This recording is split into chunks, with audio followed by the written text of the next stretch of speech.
அன்னை போல் என்றைக்கும் அரவணைக்கும் கழகத்தையும், அந்த கழகத்தின் உச்சியாக திகழ்ந்து கொண்டிருக்கக்கூடிய மாண்புமிகு தமிழ்நாடு முதலமைச்சர் தலைவர் தளபதியார் அவர்களுக்கு அதில் ஒட்டி நிற்கும் இந்த சிறு குச்சியான இந்த சிறு தொண்டனுடைய அன்பு வணக்கங்கள். என்னை மேடையேற்றி அழகு பார்த்து இன்றைக்கு இந்த மேடையில் நிற்பதற்கு மிக முக்கிய காரணமாக விளங்கிக் கொண்டிருக்கக்கூடிய மாண்புமிகு தமிழ்நாடு துணை முதல்வர் அண்ணன் இளைய தளபதியார் அவர்களை வணங்கி என்னுடைய உரைக்குள் நுழைகிறேன். தலைப்பு சாதனை படைக்கும் கல்வித்துறை. தலைப்பிற்குள் செல்வதற்கு முன்பாக ஒன்று, இளம் வயதிலிருந்து இன்று வரை இடைவிடாமல் ஒருவர் ஓடிக்கொண்டே இருக்கிறார். ஓடுகின்ற களத்தில் மட்டுமல்ல, அரசியல் தளத்திலும் அவருக்குத்தான் மிகச்சிறந்த வீரர் என்ற பட்டம். கொடிய கொரோனாவால் பாதிக்கப்பட்ட பொழுதும், விதியை மீறி தொப்புள் கொடியை வெட்டிய போதும் அவருடைய செயல்பாடுகளும் அவருடைய எதிர்குறலும் என்னை அதிர வைத்தது. கிராண்ட் மாஸ்டர் பட்டத்தை எப்படி விராட் கோலிக்கு தர முடியாதோ, ஐசிசி சிறந்த வீரர் பட்டத்தை எப்படி விஸ்வநாதன் ஆனந்த் அவர்களுக்கு தர முடியாதோ, அதே போல சுகாதாரத்துறை என்பது தன்னை சுகாதாரமாக வைத்துக் கொள்ளக்கூடிய ஒருவருக்குத்தான் சரியாக பொருந்தும் என்பதால் ஐயா அவர்களை வணங்குகிறேன். ஐயா அவர்கள் பேசும் பொழுது சொன்னார், 182 புதிய பேச்சாளர்களை கண்டு கழகத்தின் முன்னோடி பேச்சாளர்கள் பயப்படுகிறார்கள் என்று. நான் அதை ஏற்க மறுக்கிறேன். காரணம் என்னவென்று தெரியுமா? ஐயா அவர்கள் கூப்பிட்டு இந்த மேடைக்கு வராமல் அவர்கள் இருந்திருந்தால் அது மெய்யாகி இருக்கும்.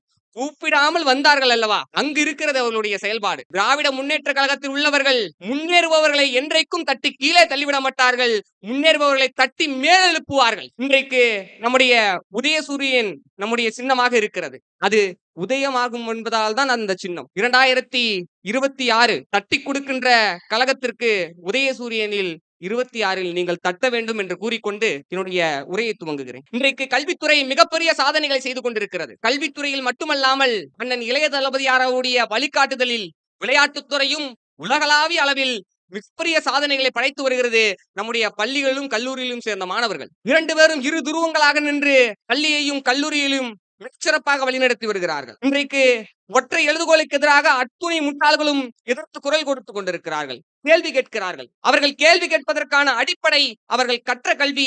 அந்த கல்வியை தமிழ்நாட்டில் தங்கு தடையின்றி தந்தவர் முத்தமிழறிஞர் கலைஞர் என்பதை அவர்கள் ஒருபோதும் மறந்துவிடக் கூடாது. திராவிட முன்னேற்ற கழகத்தால் கல்வி கற்றவர்கள் இன்றைக்கு இந்தியாவுக்கே முதன்மை மாநிலமாக விளங்கிக் கொண்டிருக்கின்ற, இந்தியாவிலே மிகச்சிறப்பாக ஆட்சி செய்து கொண்டிருக்கின்ற திராவிட மாடல் அரசை குறை சொல்கிறார்கள். இது எப்படி இருக்கிறது?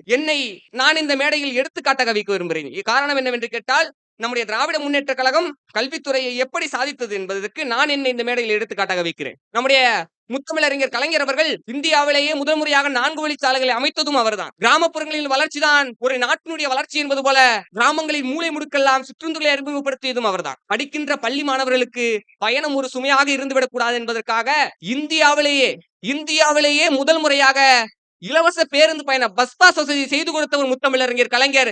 அதில் பயன்பெற்ற ஒருவன் தான் இன்றைக்கு படித்துவிட்டு மேடையில் ஏறி முழங்கிக் கொண்டிருக்கிறேன் என்று சொன்னால், இதுதான் கல்வித்துறையில் திராவிட முன்னேற்ற கழகம் சாதித்து காட்டியது. அன்றைய காலகட்டத்தில் ஒரு பெண் வயதுக்கு வந்து விட்டால் என்றால் அதற்கு பிறகு அந்த பெண்ணை அந்த குடும்பத்தில் உள்ளவர்கள் படிப்பதற்கு அனுமதிக்க மாட்டார்கள். இதை 199% குடும்பங்கள் பின்பற்றுகின்றன. இங்கு இத்தனை பெண்கள் அமர்ந்திருக்கிறீர்கள், நீங்கள் இதில் எத்தனை பட்டதாரிகள் இருக்கிறீர்கள்? ஆனால் இன்றைக்கு உங்களுடைய பிள்ளை வீட்டில் படித்துக் கொண்டிருப்பார். இங்க இருக்கக்கூடிய பெற்றோர்கள், உங்களுடைய பிள்ளைகளும் உங்களுடைய பேரன்களும் நாளை மாவட்ட ஆட்சியராகலாம், மருத்துவராக போகிறார்கள், காவல் கண்காணிப்பாளராக போகிறார்கள், ஒன்றிய அரசு வேலையை பெறப்போகிறார்கள், அரசு வேலையை பெறப்போகிறார்கள் என்று சொன்னால் அதற்கு விதை போட்டுக் கொண்டிருப்பது தலைவர் தளபதி அவர்களுடைய திராவிட மாடல் என்பதை நீங்கள் நன்றாக மனதில் வைத்துக் கொள்ள வேண்டும். மூவலு ராமாமிர்தம் அவருடைய நினைவாக 8ஆம் வகுப்பு படிக்கின்ற முடித்த பெண்களுக்கு திருமணத்தின் போது 5000 ரூபாய் உதவித்தொகை, 10ஆம் வகுப்பு முடித்த பெண்களுக்கு 10,000 ரூபாய் உதவித்தொகை, 12ஆம் வகுப்பு முடித்த பெண்களுக்கு 25,000 உதவித்தொகை, கல்லூரி முடித்த பெண்களுக்கு திருமணத்தின் பொழுது 30,000 உதவித்தொகை என்பதை தந்து, அந்த உதவித்தொகை என்பது அவர்கள் திருமண வாழ்க்கைக்காக கொடுக்கப்பட்டது என்று நீங்கள் நினைக்கிறீர்களா?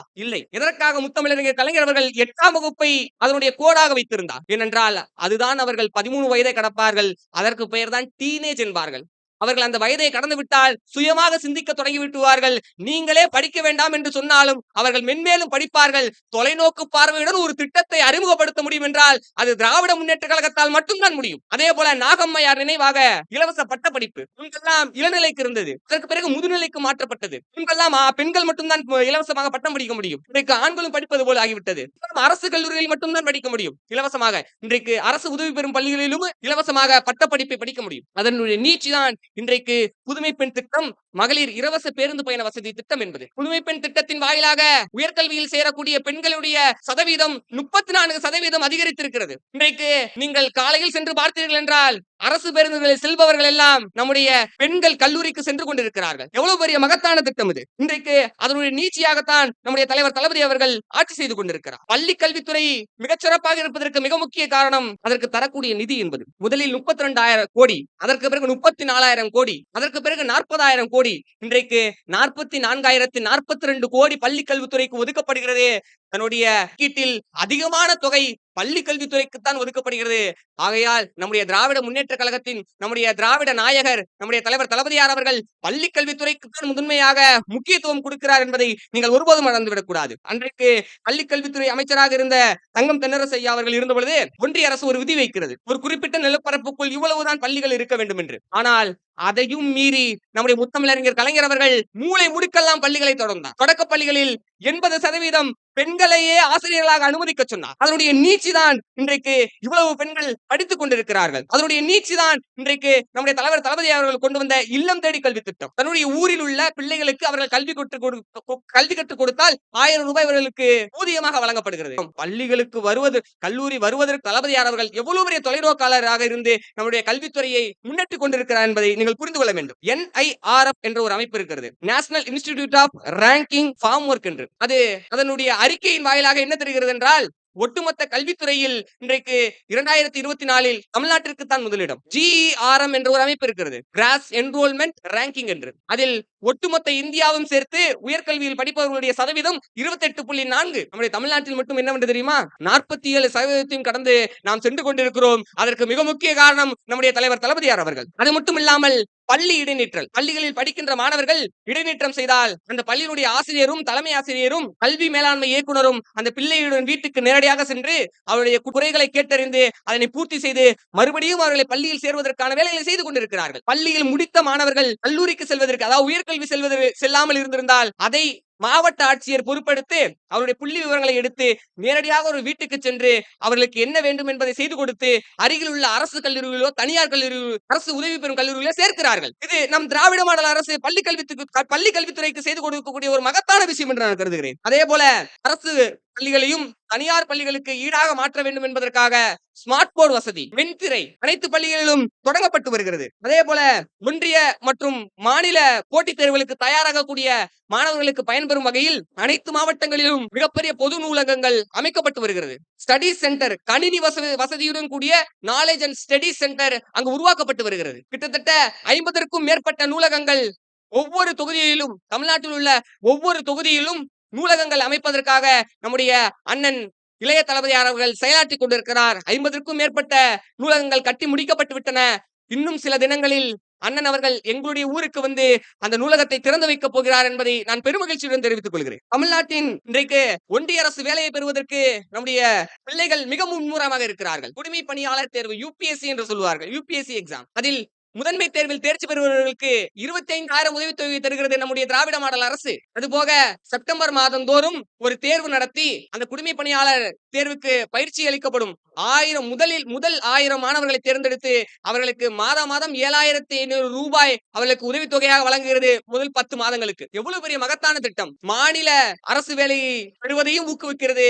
ஒன்றிய அரசு வேலையை பெறுவதற்கும் நம்முடைய திராவிட மாடல் அரசு மாணவர்களை ஊக்குவித்துக் கொண்டே இருக்கிறது. ஐயா குறிப்பிட்ட அந்த 2 பேரும் என்னை கோவித்துக் கொள்ள வேண்டாம். இங்கு ஒரு அரசியல் தலைவர் இருக்கிறார், பொய்களை மட்டுமே அடுக்கிக் கொண்டே இருப்பவர், வாட்ஸ்அப் பகிர்வுகளை பார்த்து பேசக்கூடியவர், ஓடுகின்ற பேருந்தில் எதற்கு திருக்குறள், அவர்கள் பயணம் செய்ய வந்தார்களா இல்லை திருக்குறளை படிக்க வந்தார்களா என பேட்டி கொடுக்கிறார். பயண நேரத்தில் அந்த பயண நேரத்தை கூட நம்முடைய மக்கள் திருக்குறளை படித்து வாழ்க்கை பணத்தை கற்றுக்கொள்ள வேண்டும் என்று எழுதியவர் நம்முடைய முத்தமிழறிஞர் கலைஞர் அவர்களே என்பதை ஒருபோதும் மறந்துவிடக்கூடாது. அதே போல இன்றைக்கு நடிகர் நடிப்பதை விட்டுவிட்டு மேடை போட்டு மேடை நாடகம் நடத்தி கொண்டிருக்கிறார். அந்த நாடகத்தினுடைய பெயர் அரசியல். படமாவது ஓடும், மேடை நாடகம் நீங்கள் செய்யக்கூடிய இந்த அரசியல் என்ற தலைப்பில் ஓடவே ஓடாது என்பதை நாங்கள் அழுத்தம் திருத்தமாக தெரிவித்துக் கொள்கிறோம். அவர் வெளியிட்ட போன்ற கொள்கையில் குறிப்பிட்டிருப்பார், பொய் தேர்தல் அறிக்கையை வெளியிட்டு மக்களை ஏமாற்றி ஜனநாயகத்தை ஏமாற்றுகிறார்கள் என்று அந்த அறிக்கையில் இருந்தது. நான் முன்பு சொன்னது போலத்தான் திராவிட முன்னேற்ற கழகத்தால் கல்வி கற்றவர்கள் இன்றைக்கு மகத்தாக ஆட்சி செய்து கொண்டிருக்கக்கூடிய திராவிட மாடல் அரசை குறை சொல்லுகிறார்கள். இவர்கள்